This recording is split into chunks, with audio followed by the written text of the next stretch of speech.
Welcome back, everyone. I am absolutely thrilled you're joining us for today's explainer.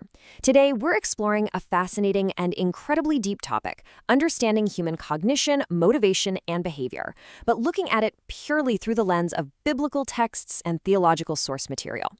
If you've ever wondered how these ancient texts diagnose the human condition compared to modern science, well, you are in for a treat. Okay, let's dive right into this. So, can we ever truly understand the human mind? I mean, it is the ultimate puzzle, right?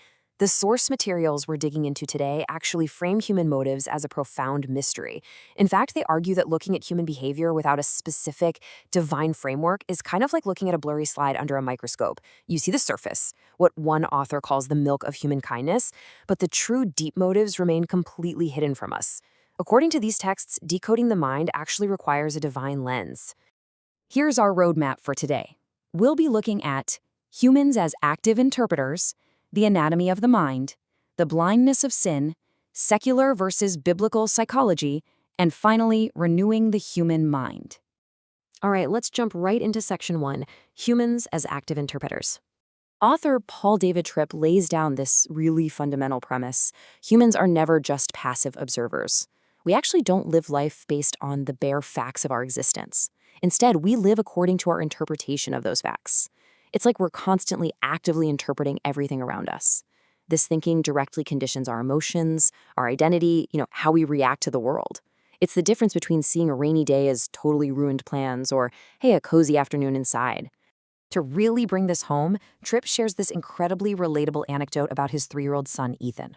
So one day, he hears Ethan take a tumble down a steep flight of wooden stairs.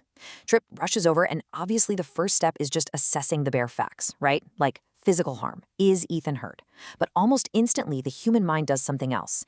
It interprets the emotional meaning of what just happened. Was it scary? Was it a betrayal of gravity?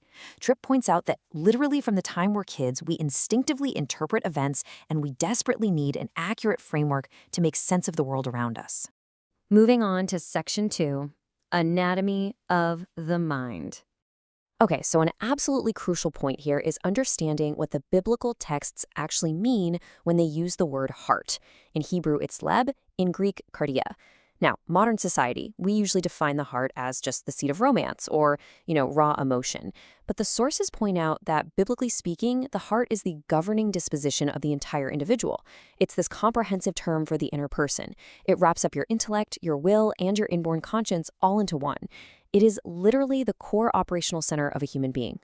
And right within that operational center, theologian John Frame gives us a fascinating argument. See, classical Greek philosophers like Plato, they taught that the intellect should reign supreme, just dominating the lesser will and emotions. But the biblical texts, they view the intellect, will, and emotions as mutually dependent and equally fallen. You actually cannot reason properly without the will to believe it. And your will, well, that's driven by what your emotions find attractive. They're totally interlocked. It's a package deal. That brings us to section 3, the blindness of sin. Multiple authors in our sources point straight to this pivotal quote from 1 Corinthians. The man without the Spirit does not accept the things that come from the Spirit of God, for they are foolishness to him. They use this to argue a pretty radical concept, honestly. Unassisted human logic has a hard ceiling. Without spiritual aid, the texts claim that humans simply cannot truly understand the ultimate reality of their own existence or of God. Author David Paulison describes this condition as a pervasive psychopathology, basically a spiritual blindness. And this blindness radically distorts our self-evaluation and makes us repress our moral accountability. But here's the kicker. Most dangerously, it creates this powerful illusion that we are seeing clearly while we're actually blind. It causes individuals to interpret their life as a completely secular, self-contained experience, totally missing the divine context. It's a massive blind spot. Which leads perfectly into section 4, secular versus biblical psychology. Because of these vastly different starting premises we just talked about, secular motivation theory tends to view the mind as an encapsulated, psychosocial bubble, really just focusing on purely biological or social needs. In stark contrast, biblical motivation theory is what Paulison calls covenantal. It posits that every single human thought, desire, and action is lived directly before God. There's a Latin phrase for this, coram Deo. In this view, there's absolutely no purely neutral, isolated psychological space. Everything, and I mean everything, is relational to the divine.